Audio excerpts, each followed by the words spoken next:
Welcome back, everyone, to the Countdown to Kickoff show. Steve Budin, Al DeMarco here, the only nationally televised show to break down all your games from a point spread perspective.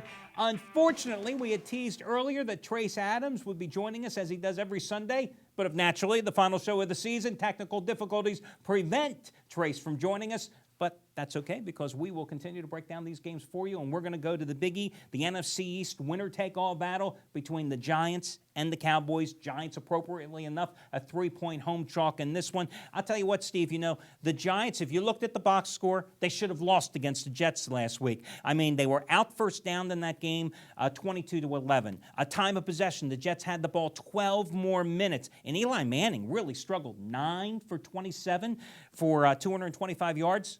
But they won the game, and that's all that counts. And there's something to say about good teams, and they have the ability to win even when they play bad. Look, this game's pretty simple to me. If I got to choose who's going to make the big comeback, Tony Romo or Manning, who's going to face the elimination and overcome it, who's not going to choke, Eli Manning or Tony Romo? To me, the answer is easy. It's Eli Manning. He's having one of the best years he's had since winning the Super Bowl. His team hasn't always showed up, but he shows up every single game. And we know Dallas, they're just a disaster in December. They can't close a season. I like the Giants here. I think they're going to come after Romo. He's already hurt. I think that they're going to come for blood. They're going to knock him on his butt plenty of times, and he's going to release that ball. He's going to have happy feet. He's going to be like Dan Marino at the end of the career. 2-3 seconds before the receiver even makes his cut, he'll be throwing that ball because he doesn't want to eat dirt. I like the Giants here in the bitter cold in New York at home.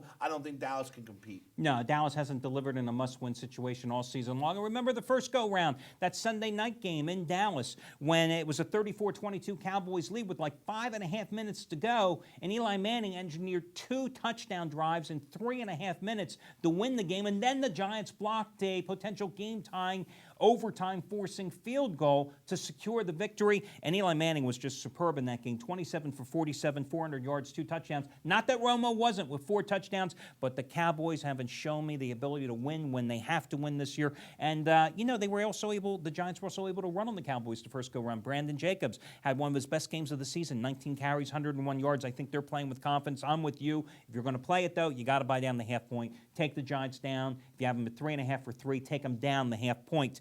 Next game we're going to be taking a look at is going to be New England and Buffalo. How about the first time when these two teams played? Remember, Patriots up 21-0 in the second quarter. Tom Brady, 4 interceptions, and the Bills come back and win at 34-31.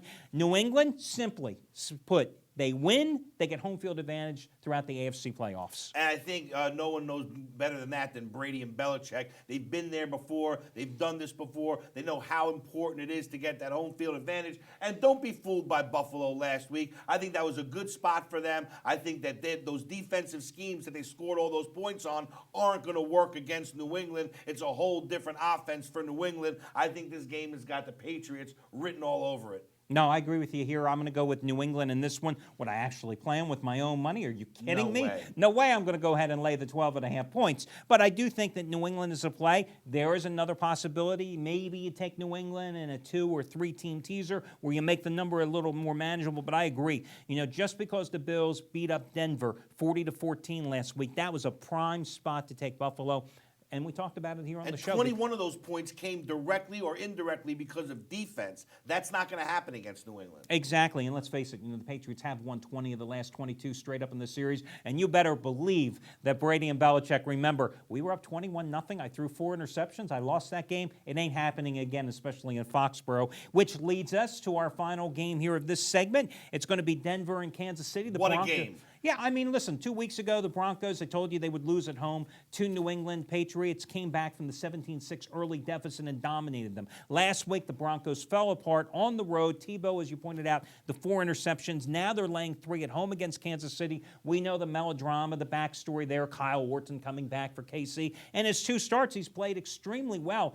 308 yards, I think, passing.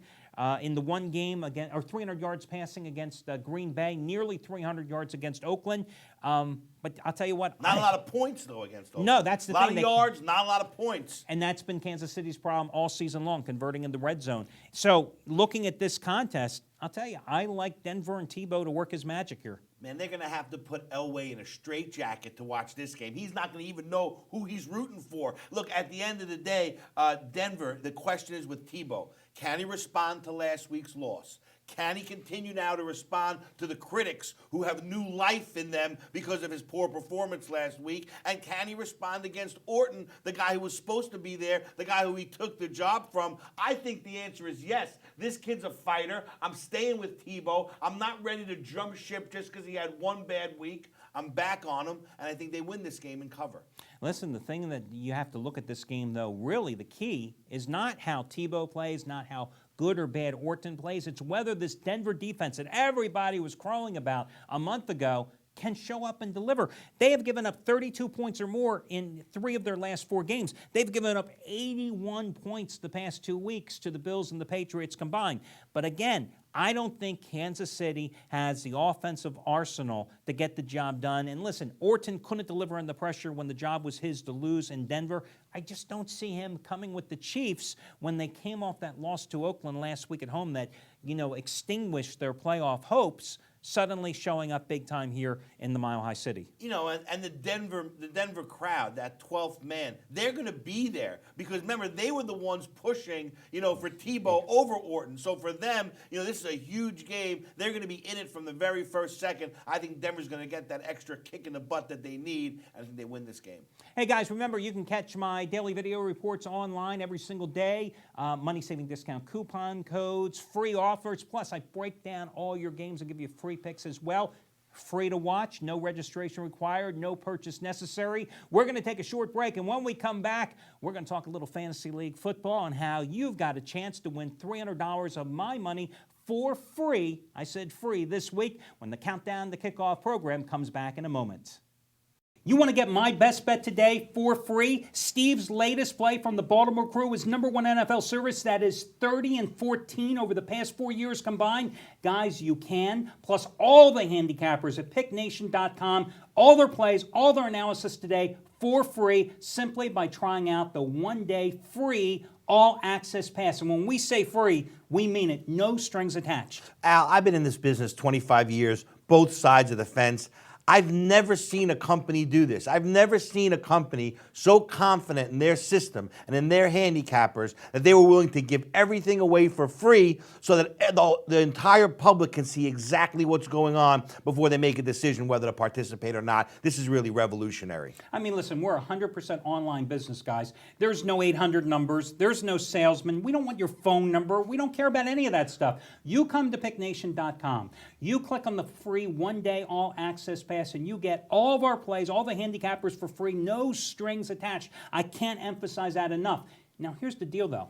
You are getting 9, 10 handicappers plays for free. If you had bought them all separately today, guys, you would be spending $500, $600 at least. You're getting it all for free. Why? I think it also goes to show that I feel that we have put together the strongest staff of professional handicappers in the business, guys that win consistently, guys that make you money over the long haul, guys like Anthony Red, Craig Davis, myself, your Baltimore Crew.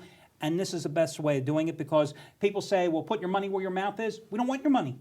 We're just going to give it to you for free, and the proof is in the pudding. Yeah, we're going to let you build your bankroll on us so that you can go ahead, build that bankroll, and get ready to turn it into big profits over the season. So guys, you're here at picknation.com. You go there, you click on the free 1-day all-access pass. You enter your information, you get your user code, and off you go. It's free, 1-day free all-access pass right now at picknation.com. If you like money and fantasy football, you're going to love this free offer to make money with DraftStreet.com. In fact, you've got a chance to win my money because I'm running a $300 league today where the top 7 finish in the money. Hi guys, Al DeMarco here, and today you'll be competing against my team and amongst yourselves to win my money. Fantasy sports have changed over the years, making them more lucrative. No more waiting to get paid at the end of the season. With DraftStreet.com, you get instant gratification. Here's the deal. Go to draftstreet.com right now. Enter this code, DeMarco, my last name. That's going to get you access to my league today. Entry costs absolutely nothing. It's free to play for a shot at winning my money. You have a $100,000 salary cap to draft your team. You've got until the 1 p.m. Eastern Time kickoffs to set your roster, and the winners will be determined when the Monday night game is over. Remember, the top 7 finish in the money with my $300 at stake. Go to draftstreet.com, use the passcode DeMarco, build your team now.